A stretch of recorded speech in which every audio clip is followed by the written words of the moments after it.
Tiene la palabra el diputado del Caño. Gracias, presidente. Buenas tardes, ministro.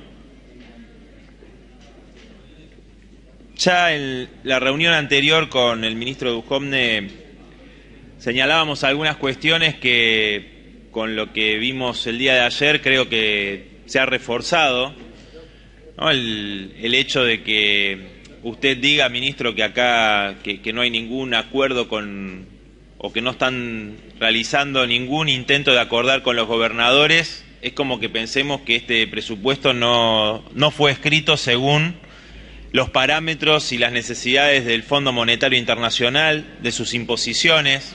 Digo, es como un insulto a la inteligencia de todo el pueblo argentino, ¿no? Creer que el presupuesto no tiene que ver con eso. Es cierto lo que usted dice, de que ese presupuesto digitado por el Fondo Monetario Internacional tiene que pasar por el Congreso, y por eso ustedes están buscando este pacto a espalda del pueblo con aquellos sectores, los gobernadores, muchos de ellos del PJ, que le han dado los votos para aprobar absolutamente todas las leyes de ajuste y entrega que necesitó este gobierno hasta este momento. Y ahora, de aprobar este presupuesto del 2019, significaría aprobar el presupuesto del Fondo Monetario Internacional, ¿no? Es como firmar el presupuesto de Lagarde. Creo que esto es muy importante tenerlo en cuenta, digo, porque el ministro Duhovne me contestó a mi señalamiento diciendo que los planteos que hacemos desde el Frente de Izquierda significarían un aumento del déficit, es decir, aumentar los presupuestos de la salud, de la educación, para vivienda, para las principales necesidades del pueblo trabajador, lo contrario a lo que dice este presupuesto y a lo que sucedió con el presupuesto del 2018, que implica una caída, por ejemplo, en educación, si tomamos los 2 años juntos, de una caída real de 30%, nos decía que en ese caso había que, salvo que nosotros digamos que hay que repudiar la deuda externa. Por supuesto, nosotros planteamos, y aquí se estaba explicando recién, lo que significa el pago de intereses, que aumenta, ¿no? En el presupuesto es lo que más aumenta el 50% el pago de los intereses de la deuda en este presupuesto, la paritaria de los especuladores, como le llamamos. Por supuesto que decimos que hay que repudiar y dejar de pagar una deuda ilegal, ilegítima y fraudulenta. Un dato importante, ¿no? Desde la dictadura a esta parte se han pagado 546.000 millones de dólares. 546.000 millones de dólares. Todos los gobiernos pagaron una deuda ilegal, ilegítima y fraudulenta. Y debemos todavía, al día de hoy, cada vez aumenta más, porque este gobierno es el gobierno del endeudamiento fenomenal y monumental, debemos, ya perdimos la cuenta, pero alrededor de 350.000 millones de dólares.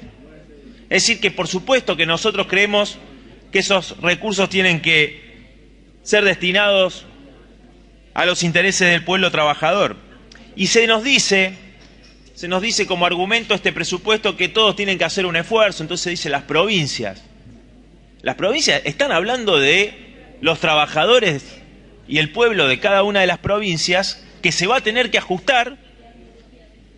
Es decir, en todo el país son los trabajadores y el pueblo los que se van a tener que ajustar. Entonces, lo que significa un esfuerzo, o como ustedes le llaman, esfuerzo, ahorro de 358.000 millones de pesos, 358.000 millones de pesos es lo que aducen aparentemente sería el ahorro que se haría en este presupuesto, es íntegramente un ajuste para pagar los intereses de la deuda. No alcanza, por supuesto, no les alcanza para pagar todo lo que estipula este presupuesto, que son 600.000 millones de pesos, pero ese ajuste es para pagar esos intereses de esa deuda. Entonces, por supuesto que nosotros rechazamos este pacto con el Fondo Monetario Internacional, que implica un grado de coloniaje. Lo que vimos ayer de Macri, el presidente Macri verdaderamente y lo que sucedió con el presidente del Banco Central, Caputo, la verdad que es un grado de coloniaje. Ya el FMI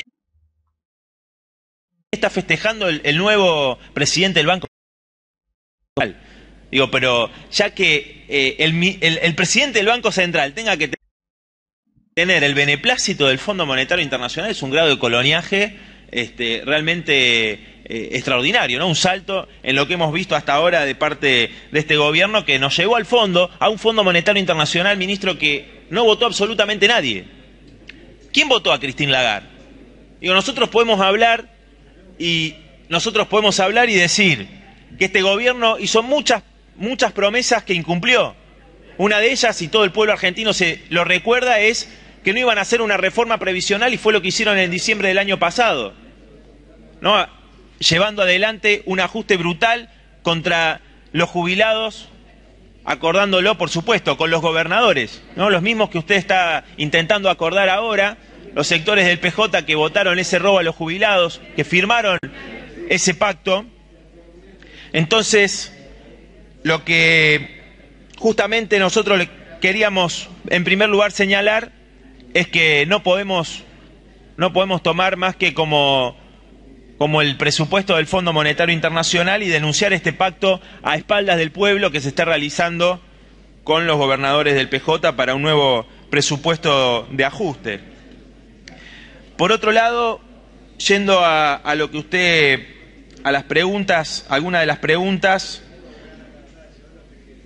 este mecanismo de endeudamiento, ¿no? Donde permanentemente el endeudamiento conlleva a mayores ajustes, a nuevos endeudamientos, a mayores ajustes, digo, también va a impactar en las provincias, ¿no? Porque por eso, ¿cuál es el estado del endeudamiento en las provincias? Porque sabemos que muchas tienen un fuerte endeudamiento en dólares, ¿no? Entonces nadie puede creer que el dólar va a ser de 40 pesos durante el 2019, ¿no?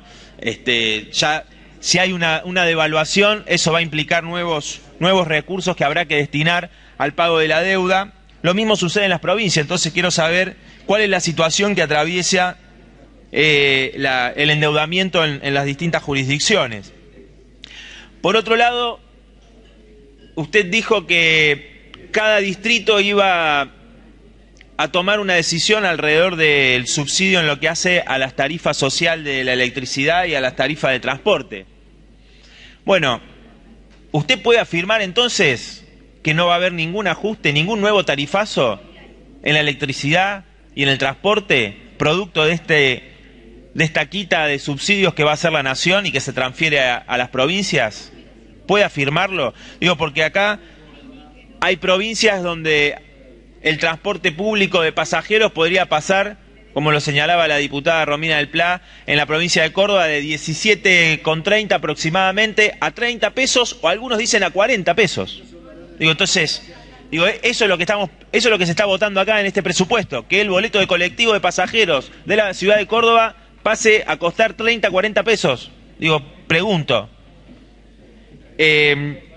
Por otro lado, quería preguntarle, porque insistiendo con el tema de los jubilados, ¿no? Que este gobierno se ha ensañado con los jubilados, al contrario de lo que prometió en la campaña electoral, y ahora, según lo que leemos del presupuesto, van a vender acciones, van a tocar el Fondo de Garantía de Sustentabilidad. Entonces, queremos saber si en el acuerdo con el FMI se plantea liquidar el Fondo de Garantía y Sustentabilidad, si tiene pensado el gobierno liquidarlo, ¿no? Porque lo que podemos leer aquí del presupuesto nos lleva a presumir que eso podría ser de esa manera. Después no queda claro en las respuestas que usted dio con respecto a la quita del denominado Fondo Sojero, cómo va a impactar verdaderamente en la obra pública y en el empleo. Queremos que nos responda cuál va a ser el impacto que va a tener en el empleo y en la obra pública. Y para finalizar, insistir, ministro, con algo que me parece importante, una una respuesta ante esta situación que está atravesando el país, digo, porque mientras sucede este viaje del presidente, este acuerdo que van a anunciar con el Fondo Monetario, nuevo acuerdo con el Fondo Monetario Internacional, vamos a ir más al fondo todavía, las mayorías populares, en el día de ayer se dio un hecho muy importante que fue un paro general, se paralizó el país, los trabajadores fueron a la huelga, mostraron el rechazo contundente y masivo a estas políticas. Recién un diputado mencionaba encuestas del rechazo a la gestión del gobierno. Bueno, son encuestadoras inclusive que contrata el propio gobierno, que ha contratado el propio gobierno. No solo dicen eso, sino que dicen que el 75% de la población rechaza el acuerdo con el Fondo Monetario Internacional. Entonces, para nosotros, ante esta grave situación, esta grave crisis, plantear, como se plantea desde algunos sectores, que tenemos que esperar al 2019, cuando hoy se está realizando un saqueo brutal y se va a profundizar con este presupuesto, para nosotros hay que desarrollar la movilización popular con un verdadero plan de lucha, que el día que se trate del presupuesto aquí tiene que haber una movilización y un paro general, contundente.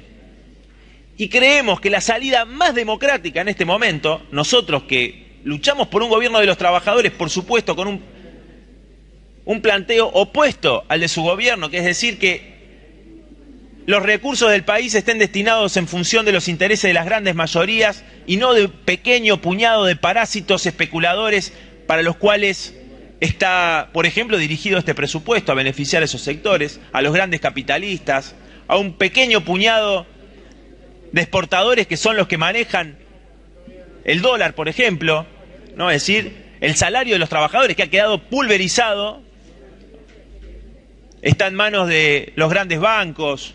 Bueno, nosotros queremos una salida favorable al pueblo trabajador y por eso planteamos la necesidad de una asamblea constituyente libre y soberana que pueda decidir y resolver sobre el no pago de la deuda externa, sobre la nacionalización de la banca y el comercio exterior.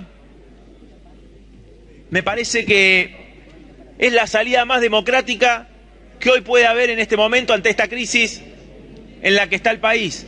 Digo porque este presupuesto, ustedes tienen la voluntad de seguir pactando a espaldas del pueblo un presupuesto digitado por el Fondo Monetario Internacional. Nosotros estamos planteando algo mucho más democrático, que el pueblo decida si quiere o no quiere el pacto con el Fondo Monetario Internacional, que se vote una asamblea constituyente, libre y soberana, que se pueda discutir y decidir. Diputado, le pido las preguntas. ¿Hay que pagarle a los especuladores o tiene que ir para los hospitales que ustedes están destruyendo, como el Hospital Posadas? No, yo lo escuché atentamente, yo lo escuché muy atentamente. Diputado, le pido las preguntas. Ya termino, sí, le hice varias preguntas, ya termino. Bueno, justamente la salida que quieren es una salida reaccionaria como la que se ve en la represión de la protesta social, la militarización. Por eso se niegan aunque sea, digo, a discutir esta salida que estamos planteando, que es mucho más democrática, insisto, con lo que nos dicen de esperar al 2019, porque hoy se está realizando este saqueo y tenemos que frenarlo. Así que nosotros queríamos dejarle esta consulta al ministro y también, por último, quería agradecer a todas las diputadas y diputados y a todos los sectores que se solidarizaron ante las amenazas de muerte que hemos recibido y esperamos que esto se esclarezca. Hemos hecho las denuncias pertinentes. También ha sido amenazada mi compañera Miriam Bregman, Roberto Baradel recibió amenazas, su familia, también nos solidarizamos con él, así que esperamos que prontamente esto tenga una resolución para terminar con esta situación de persecución y de amenazas. Gracias, ministro. Muchas gracias. Adhiero a las palabras del diputado del Caño de la solidaridad con las personas que han sido amenazadas.